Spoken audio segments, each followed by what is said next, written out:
Assalamualaikum warahmatullahi wabarakatuh. Hai para sobat budaya. Kembali lagi bersama saya. Jangan bosan-bosan kepada saya ya. Seperti biasa, kita akan mengulik lebih dalam lagi tentang yang ada di negara kita, Indonesia ya. Kita bakalan mengulik apa aja yang ada di Indonesia ini, asal-usulnya apa, gimana terjadinya, dan segala macam. Oke? Oke, jadi di konten saya kali ini kita akan membahas asal muasal berdirinya Monas. Oke, kita sekarang akan ngebahas gimana sih dulu itu berdirinya Monas itu awal mulanya itu seperti apa.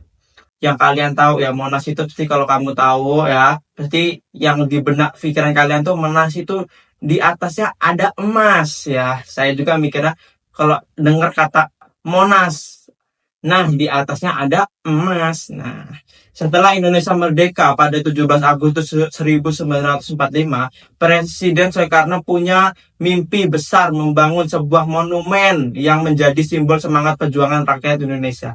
Sebuah bangunan yang bisa berdiri sejak dengan Menara Eiffel di Paris atau patung Libri di New York. Ya, itu awal mulanya itu impian dari Soekarno, yaitu impian dari Soekarno dan sekarang sudah terwujud ya, alhamdulillah. Soekarno ingin rakyat Indonesia generasi demi generasi bisa melihat suatu monumen yang membuat mereka bangga, tanda bahwa bangsa ini pernah berjuang keras mereka merebut kemerdekaannya. Gagasan membangun monumen mulai dirintis pada tahun 1950-an.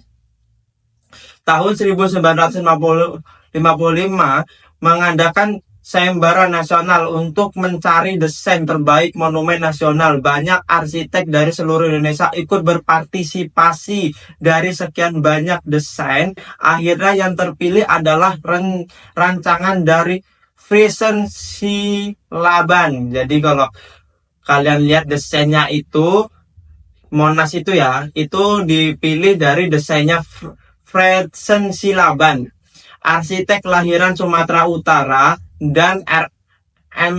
Sudarsono yang bekerja sama dengan Presiden Soekarno sendiri untuk menyempurnakannya. Jadi disempurnakan lagi setelah dipilih desainnya, oke, disempurnakan lagi oleh Sudarsono. Nah, desain mereka unik dan penuh filosofi.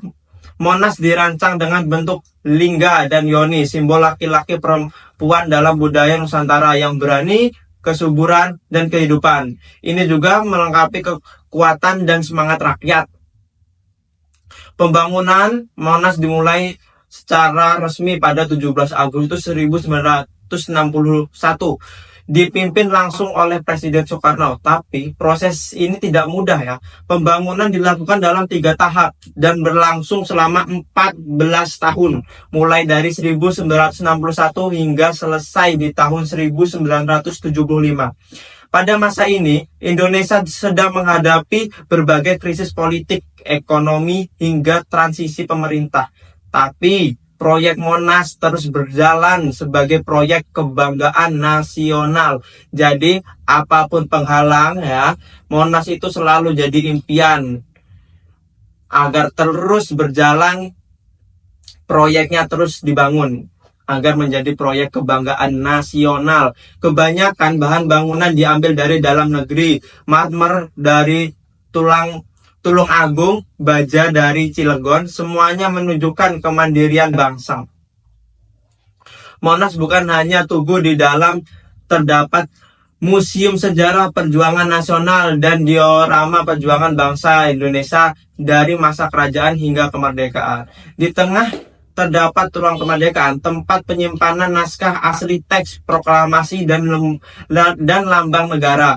Dan yang paling ikonik ya, lidah api di puncaknya. Tingkat total Monas adalah 132 meter dan api di ujungnya dilapisi dengan emas seberat 50 kg ya. Kalau kalian juga pernah lihat isu-isunya, kalau emas Monas itu pernah diambil orang segala macam, wah itu berani banget ya. Padahal tingginya itu di 132 meter.